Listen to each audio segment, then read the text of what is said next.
Peace. Peace. Welcome. Peace, everyone.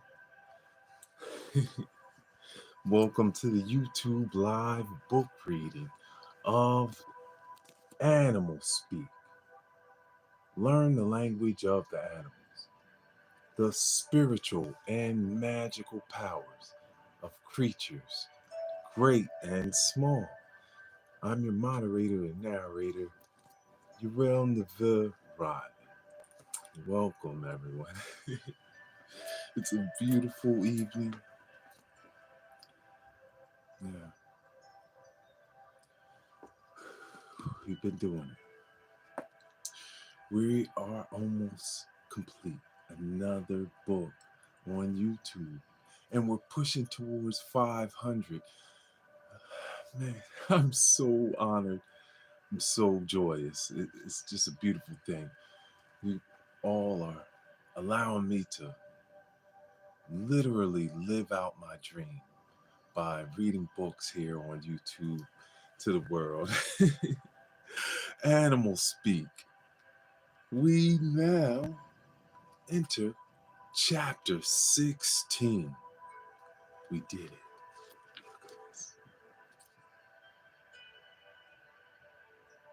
We did it. The magic of the reptile world. Peace, highest heart, love. Yes. We are so deep in this book. Thank you. Thank you. Gratitude, Coco. Coco Eloshun. Peace to all my mods, family, and friends. Here we go. Page 349.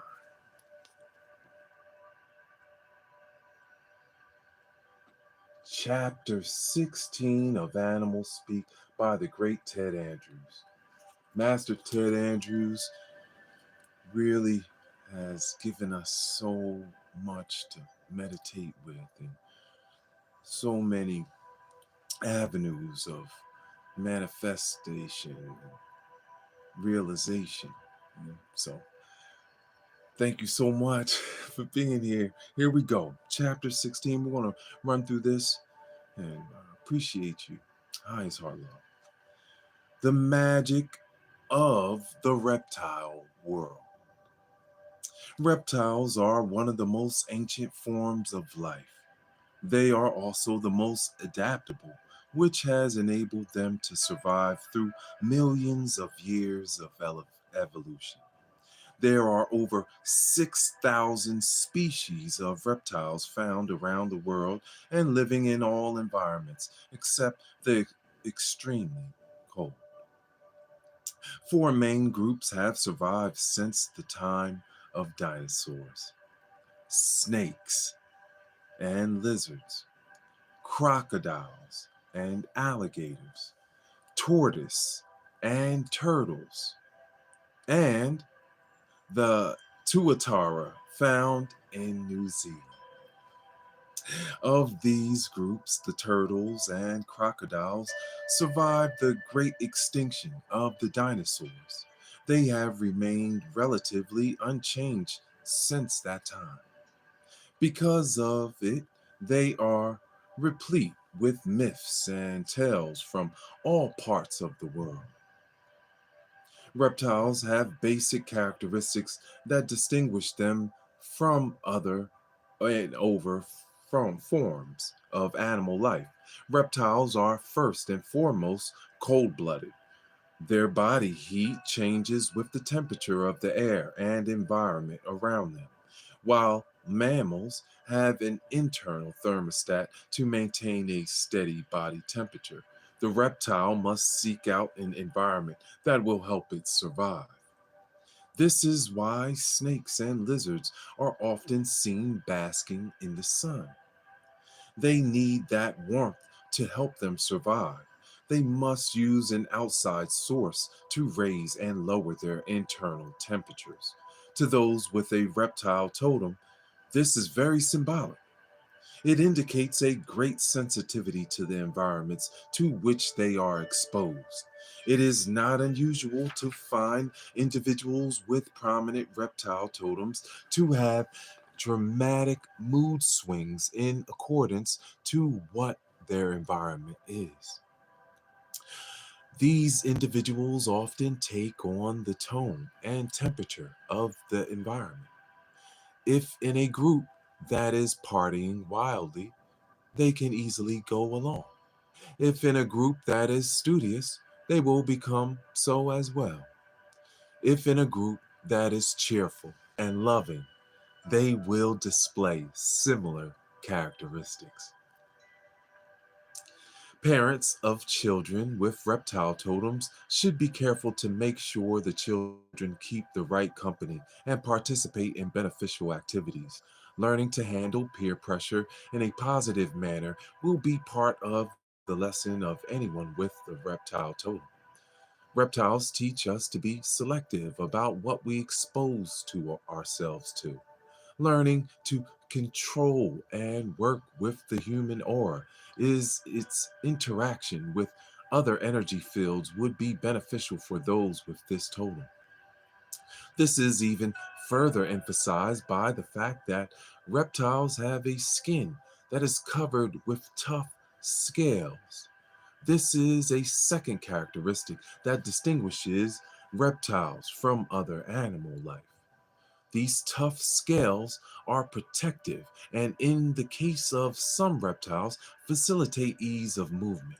For those with reptile totems, it can be a reminder to keep your tough side outward. This can be a difficult lesson for many people. We are often raised to be open and friendly to everyone. Unfortunately, there are people who take advantage of this. Awesome! Peace, Timothy. Thank you. Abundant light, reptile medicine, right? And then after this reading, on the next reading, we're going to go into the dictionary of reptile totems. So, gratitude, we're in the middle of page 350. Oh, this is so good. Thank you so much for being here. Highest heart love. Thank you for the likes and subs. We're pushing it. Yes, yes, yes, yes. Much love. Thank you to my mods. Highest heart love.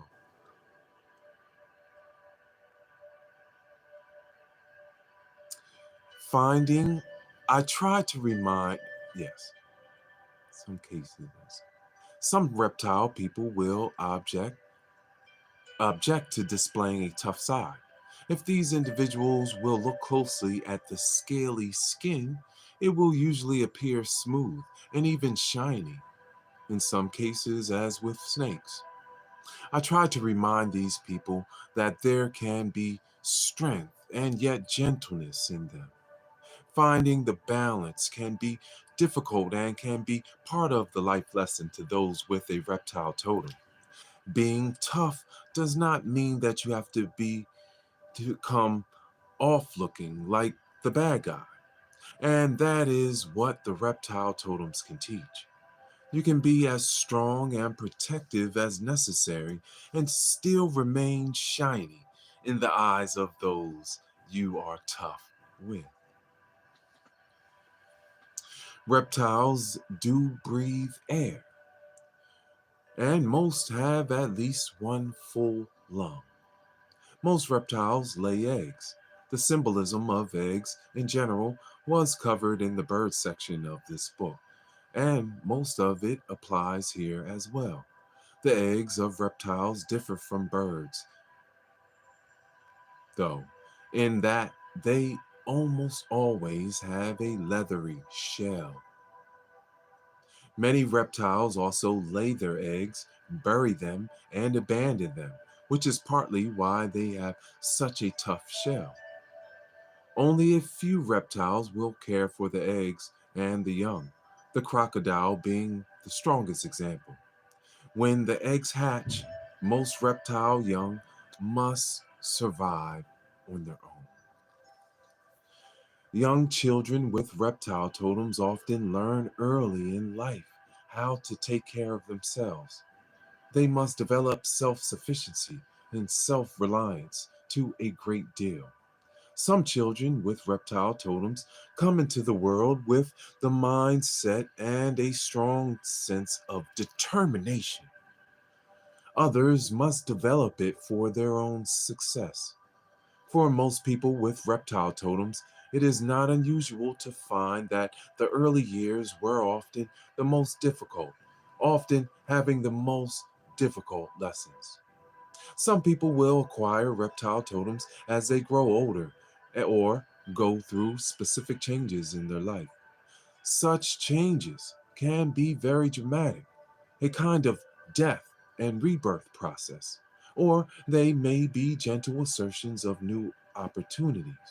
When a reptile comes into your life, look for opportunities to assert yourself and develop self reliance on some new level.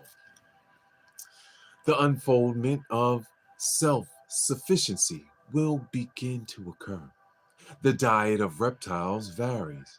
Reptiles eat everything from plants to large animals. It depends on the reptile itself. Garter snakes will eat earthworms, but black rat snakes will eat rats and mice. Some lizards feed only on plants and on insects. On the other hand, turtles are omnivores. They will eat both plants and animals. Individuals with a reptile totem in a powerful position in their life may find that certain diet restrictions may not work.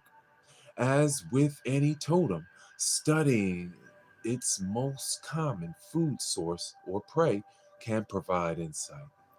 If it is an animal or insect, learn something about it. If it is a plant, study it as well. Remember, even plants have certain characteristics which can be related. One of the most ancient forms of divination was through the symbolic interpretations of trees and flowers. For the purpose of this book, I will be including amphibians among the reptiles. But as you will see, they are not the same. Many people assume that such creatures as frogs, toads, and salamanders are a part of the reptile family, but they aren't. They may have similar adaptive characteristics, but they are as different from reptiles as spiders are different from insects. Herpetology often includes the study of both reptiles and amphibians. Amphibians lead a double life, which is significant and should be meditated upon by anyone with an amphibian totem. The word amphibian comes from two words: amphi equal double, and bios equals life. Amphibians divide their life between land and water, and it is usually the second half that is spent at the least partially on land. From a symbolic aspect, this can reflect much about what has always been taught in lore about the power of amphibians.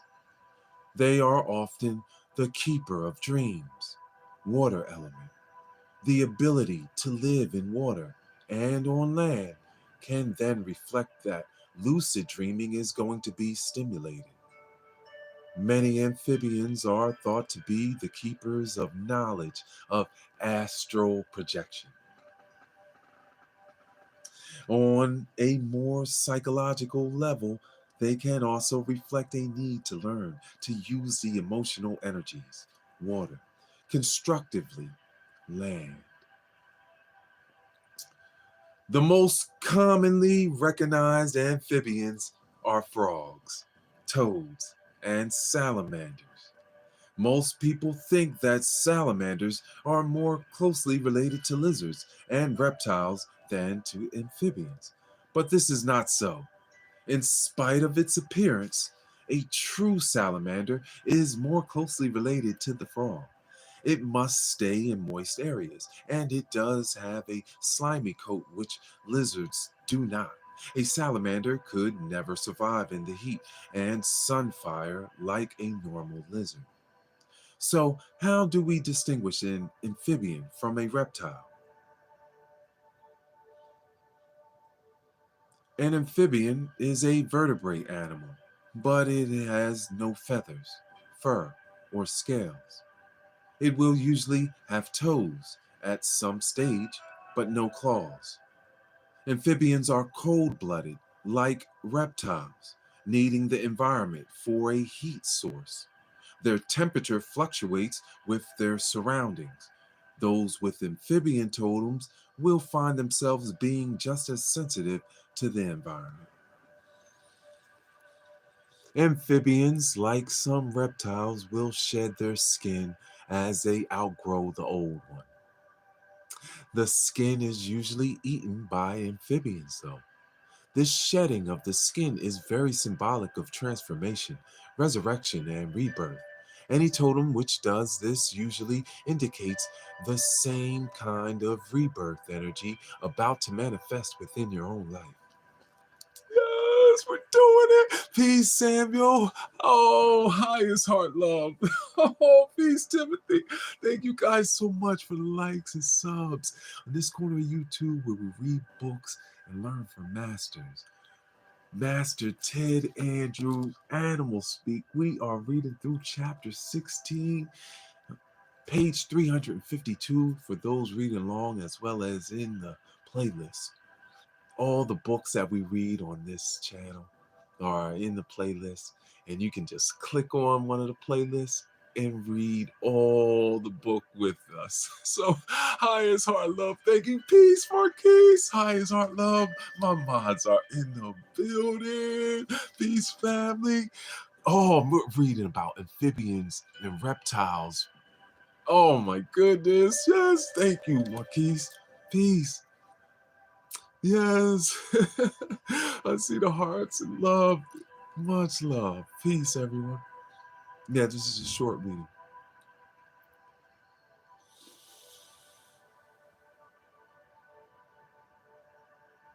Amphibians do not drink water. Water is absorbed directly through the skin. Ding!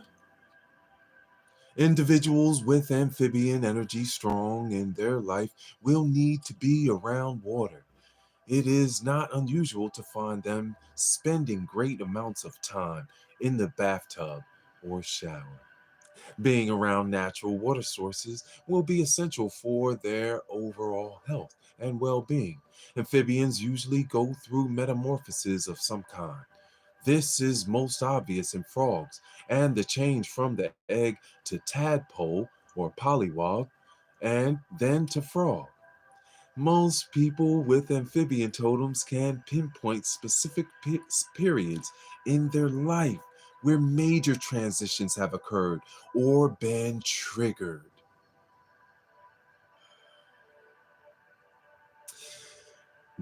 Yes, meditate with that. We'll come back to it. I want to run with that. They are very definable stages. If amphibian totems show up in your life, you may need to ask yourself, in what stage of development or metamorphosis are you presently? Like reptiles, amphibians lay eggs. Frogs and toads fertilize the eggs outside of the body, and salamanders have internal fertilization. With most amphibians, preparation for reproduction begins the preceding autumn before the actual process in the spring. That says a lot. Because of this, these two times of year can be the most powerful for individuals with amphibian totems. These can be the best times to initiate new ideas, projects, and such. A study of the foods your amphibian totem eats will also provide insight. Many amphibians eat insects, especially in the adult stage. As with any totem, study its unique characteristics and behavior patterns. This will hint at much of the energy pattern about to or already manifesting within your own life.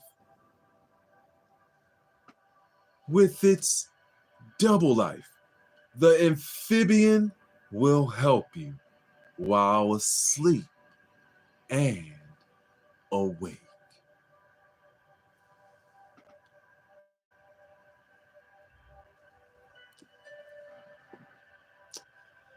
Bottom of the page 352, that completes chapter 16. We are moving along to the completion of this book, ladies and gentlemen. I love you so much. Thank you so much. We are doing it. Here in this corner of YouTube where we read books and learn from masters. That's it. We did it. Next, we go into chapter 17 when we pick up Dictionary of Reptile Totems. I'm your moderator and narrator, Uriel Riley. Thank you so much. Animals speak. Learn the language of the animals, the spiritual and magical powers of creatures, great and small. Great Ted Andrews, shaking it up.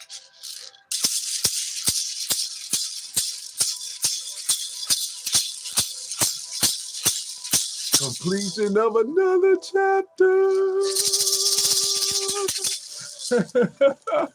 We are doing it. Oh my goodness. I love you.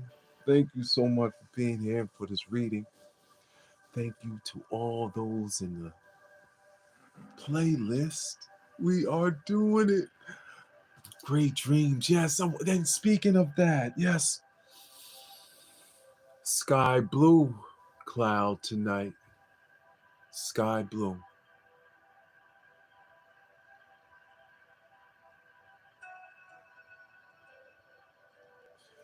You know, the dream world is where we do a mass amount of spiritual work while we rest. This is so key. That's when we do a lot of our spiritual work while we rest. And that's why I go at these different times, days, right?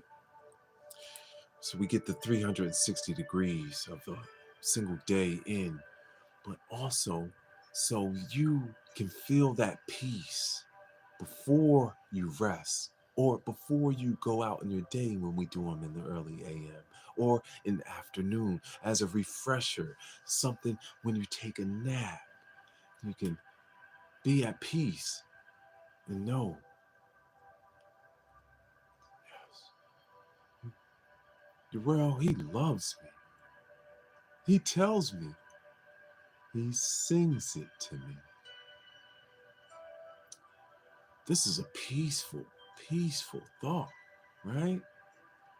To know somewhere in the world that someone loves you and is reading to you because they love you. Information that can help us all, you know. Marquise knows this was always, I just always believed in being righteous. I didn't know any other thing. I just always knew that the righteous way would lead me to the light. I knew it.